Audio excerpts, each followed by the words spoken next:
நம்ம நாள் எப்படி அமையுங்கிறத அந்த நாளோட தொடக்கம்தான் முடிவு பண்ணுது. ஒரு பரபரப்பான தொடக்கம் நாள் முழுக்க ஒரு விதமான பதற்றத்தையே கொடுக்கும். ஆனா ஒரு அமைதியான ஆன்மீகமான தொடக்கம் நாள் முழுக்க நிம்மதியையும் பரக்கத்தையும் தரும். அதனால ஒவ்வொரு நாளும் ஃபஜ்ர் தொழுகைக்குப் பிறகு சூரா யாசினை ஓதி நம்ம நாளைத் தொடங்குறது ரொம்பவே சிறப்பு. இப்னு அப்பாஸ் அவர்களைத் தொட்டும் தாரிமியில் ஒரு செய்தி பதிவாகியிருக்கு. யார் காலையில் சூரா யாசினை ஓதுகிறாரோ அவருக்கு மாலை வரை அவருடைய காரியங்களில் இலகுவு உண்டாகும். யார் இரவில் ஓதுகிறாரோ அவருக்கு காலை வரை காரியங்களில் இலகுவு உண்டாகும். இந்த செய்தியோட அறிவிப்பாளர் தொடர் விவாதத்திற்குரியதாக இருந்தாலும் இதிலுள்ள கருத்து மிக அழகானது. பரக்கத்னா என்ன? அது சும்மா பணம் காசு அதிகமாகிறது மட்டுமில்ல. பரக்கத்துங்கிறது நாம செய்யிற காரியங்கள்ல அல்லாஹ்வின் அருள் இருப்பது. குறைஞ்ச நேரத்துல நிறைய வேலைகளை முடிக்கிறது. நம்ம சாப்பாட்டுல, வருமானத்துல, நேரத்துல அல்லாஹ் அபிவிருத்தியை தர்றது. குடும்பத்துல சந்தோஷம் இருக்கிறது. தேவையில்லாத பிரச்சனைகள்ல இருந்து பாதுகாக்கப்படுறதுன்னு எல்லாத்தையும் உள்ளடக்கியது. நீங்க உங்க நாளை அல்லாஹ்வின் வார்த்தைகளோட தொடங்கும்போது நாள் முழுக்க அவனுடைய பாதுகாப்பிலையும் வழிநடத்துதலிலையும் இருக்கீங்க. ஒரு முக்கியமான முடிவு எடுக்கும்போது அல்லாஹ் சரியான வழியை காட்டுவான். ஒரு கஷ்டமான வேலையை செய்யும்போது அதை சுலபமாக்குவான். இப்படி உங்க ஒவ்வொரு செயலிலையும் அல்லாஹ்வின் அருளை நீங்க உணர முடியும். இதுதான் அந்த நாள் முழுக்க பரக்கத் பெருகும்னு சொல்றதுக்கான அர்த்தம்.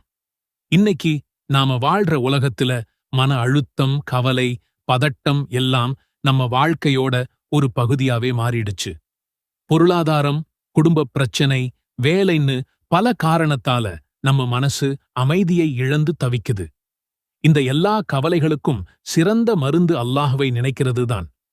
அல்லாஹ் திருக்குரான்ல சொல்றான், தெரிந்து கொள்ளுங்கள், அல்லாஹ்வை நினைவு கூர்வதால்தான் உள்ளங்கள் அமைதி பெறுகின்றன. சூரா யாசின் ஓதுறது அல்லாஹ்வை நினைவு கூர்வதற்கான மிகச் சிறந்த வழிகள்ல ஒண்ணு. நீங்க அதோட வசனங்களை ஓதும்போது அல்லாஹ்வின் கருணையையும் வல்லமையையும் பத்தி யோசிப்பீங்க. வானம், பூமி, சூரியன், சந்திரன் மாதிரி அவனோட படைப்புகளைப் பத்தின வசனங்கள் நம்ம பிரச்சினைகள் எவ்வளவு சின்னதுன்னு நமக்கு உணர்த்தும். இறந்தவர்களை உயிர்ப்பிக்கும் அல்லாஹ்வின் ஆற்றலை பத்தி படிக்கும்போது நம்மால தீர்க்கவே முடியாதுன்னு நினைக்கிற கஷ்டங்களையும் அவனால தீர்க்க முடியும்னு ஒரு நம்பிக்கை பிறக்கும். மனசு ரொம்ப பாரமா இருக்கும்போது தனியா உட்கார்ந்து நிதானமா சூரா யாசினை ஓதிப்பாருங்க. அதோட வார்த்தைகள் உங்க இதயத்துக்குள்ள இறங்கி ஒரு விதமான தெய்வீக அமைதியை கொடுக்கும். இந்த சூரா அல்லாஹ்வின் மேல முழுமையான நம்பிக்கை, தவக்குல் வைக்க நமக்கு கத்துக் கொடுக்குது. நம்ம காரியங்களை அல்லாஹ் கிட்ட ஒப்படைச்சிட்டா அவன் பார்த்துப்பான்னு ஒரு ஆறுதல் கிடைக்கும். கவலைகளை குறைச்சு மனச லேசாக்க சூரா யாசினை விட சிறந்த மருந்து இருக்கா என்ன? உங்க வாழ்க்கையில இருக்கிற எல்லா கஷ்டத்தையும் ஒரே ஒரு விஷயத்தை வச்சு சரி பண்ண முடியும்னு சொன்னா நம்புவீங்களா? நான் சொல்றது உங்க கடன், உங்க மன அழுத்தம், உங்க பயம் எல்லாமே காலி. இன்னைக்கு குரானோட ஒரு ரகசியத்தை உடைக்கப் போறோம். அதுதான் சூரா யாசீன். இது வெறும் பேச்சு இல்லைன்னு நிரூபிக்க அடுத்த சில நிமிடங்கள் மட்டும் இந்த வீடியோவை பாருங்க. உங்க வாழ்க்கை மொத்தமா மாறப்போகுது. குரானோட இதயம்னு இத சும்மா சொல்லலை. இது 36வது அத்தியாயம், 83 வசனங்கள். இது எவ்வளவு முக்கியம்னா நபி ஸல்லல்லாஹு அலைஹி வஸல்லம் அவர்களே இதை குரானோட இதயம்னு சொல்லியிருக்காங்க. சில அறிஞர்கள் இந்த ஹதீஸோட அறிவிப்பாளர் பத்தி பேசினாலும் கோடிக்கணக்கான முஸ்லிம்கள் இதோட சக்தியை உணர்றாங்க. ஏன் தெரியுமா? ஏன்னா நம்ம உடம்புக்கு இதயம் எப்படி ரத்தத்தை பாய்ச்சுதோ அதே மாதிரி சூரா யாசீன் இஸ்லாத்தோட மையக் கருத்துக்களான அல்லாஹ்வின் ஏகத்துவம், மறுமை வாழ்க்கை போன்றவற்றை நம்ம மூளைக்குள்ள பாய்ச்சுது. நாம எல்லாரும் தப்பு பண்றோம். ஆனா அந்த குற்ற உணர்ச்சியோடையே வாழணுமா? தேவையே இல்லை. ஒரு நபிமொழி என்ன சொல்லுது தெரியுமா? யார் ராத்திரியில அல்லாஹ்வுக்காக மட்டும் சூரா யாசீனை ஓதுறாரோ அவரோட பாவங்கள் மன்னிக்கப்படுது. அடடா! ஒரு புத்தம், புது தொடக்கம். அல்லாஹ்வின் கருணையை நாடி அவனுடைய வார்த்தைகளை ஓதுவது பாவ மன்னிப்புக்கு ஒரு சரியான வாய்ப்பு. உங்க ஒவ்வொரு நாளையும் ஜெயிக்கணுமா? அப்போ காலையில எந்திரிச்சதும் முதல் வேலையா சூரா யாசீன ஓதுங்க. அன்னைக்கு முழுக்க உங்க தேவைகள் எதுவா இருந்தாலும் அதுதானா நிறைவேற்றப்படும்னு சொல்லப்படுது. சில அறிவிப்புகள் பலவீனமானவை என அறிஞர்கள் கூறினாலும் ஒரு விஷயத்தை யோசிங்க. உங்க நாள் இறைவனோட வார்த்தைகளோட தொடங்குனா அதைவிட பெரிய பாதுகாப்பு என்ன இருக்கு? உங்க லிஸ்டை அல்லாஹ் கிட்ட கொடுங்க, மிச்சத்தை அவன் பார்த்துப்பான். வாழ்க்கையோட மிக கடினமான ஒரு தருணம் மரணம்.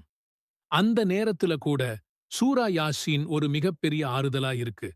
மரணப்படுக்கையில இருக்கிறவங்க பக்கத்துல இதை ஓதும்போது அவங்களோட வேதனை குறையும்னும் அல்லாஹ்வின் அருள் இறங்கும்னும் நம்பப்படுது. மரணிக்கப் போகிறவர்கள் மீது சூரா யாசினை ஓதுங்கள் என்று ஒரு நபிமொழி வழிகாட்டுகிறது. அந்த கடைசி நிமிடத்துல கிடைக்கிற இதைவிட பெரிய பரிசு என்ன இருக்க முடியும்? ஒரு நிமிஷம் வெறும் வார்த்தைகளை ஓதுறது லெவல் 1 தான். இதோட உண்மையான சக்தியை நீங்க அடையணுமா? அப்போ இதோட அர்த்தத்தை புரிஞ்சுக்கணும்.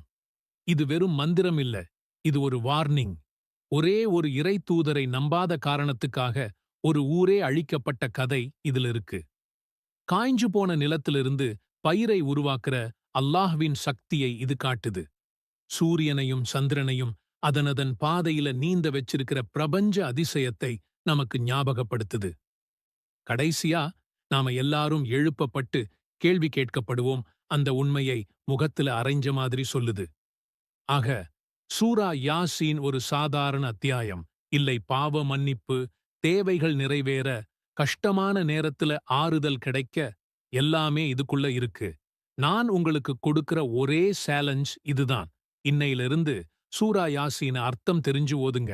அதை உங்க வாழ்க்கையில செயல்படுத்துங்க. குர்ஆனோட இதயம் உங்க இதயத்தை மாத்தட்டும். எல்லாம் வல்லல்லாஹ் நமக்கும் நம்ம சந்ததியினருக்கும் குர்ஆனோட ஒரு நெருங்கிய தொடர்பை ஏற்படுத்தித் தருவானாக. அல்லாஹும்ம ஸல்லி அலா முஹம்மதின் நபியில் உம்மி வஅலா ஆலிஹி வஸல்லிம் தஸ்லீமன். அல்லாஹ்வே, உம்மின் நபியான முஹம்மத் ஸல்லல்லாஹு அலைஹி வஸல்லம் அவர்கள் மீதும் அவர் குடும்பத்தினர் மீதும் உனது அருளைப் பொழிவாயாக. அவர்களுக்கு முழுமையான சாந்தியையும் சமாதானத்தையும் வழங்குவாயாக. ரப்பனா ஆதினா ஃபித் துன்யா ஹஸனத்தன் வஃபில் ஆখিরাতি ஹஸனத்தன் வகினா அஸாபன் நார். துஆவின் பொருள்: எங்களின் இறைவா, இம்மையிலும் நல்லதைத் தருவாயாக, மறுமையிலும் நல்லதைத் தருவாயாக, மேலும் நரக வேதனையிலிருந்து காப்பாற்றுவாயாக. அல்லாஹும்ம ஸல்லி அலா முஹம்மதின் நபியில் உம்மி வஅலா ஆலிஹி வஸல்லிம் தஸ்லீமன். அல்லாஹ்வே, உம்மின் நபியான முஹம்மத் ஸல்லல்லாஹு அலைஹி வஸல்லம் அவர்கள் மீதும் அவர் குடும்பத்தினர் மீதும் உனது அருளைப் பொழிவாயாக. அவர்களுக்கு முழுமையான சாந்தியையும் சமாதானத்தையும் வழங்குவாயாக. ரப்பனா ஆதினா ஃபித் துன்யா ஹஸனத்தன் வஃபில் ஆখিরাতি ஹஸனத்தன் வகினா அஸாபன் நார்.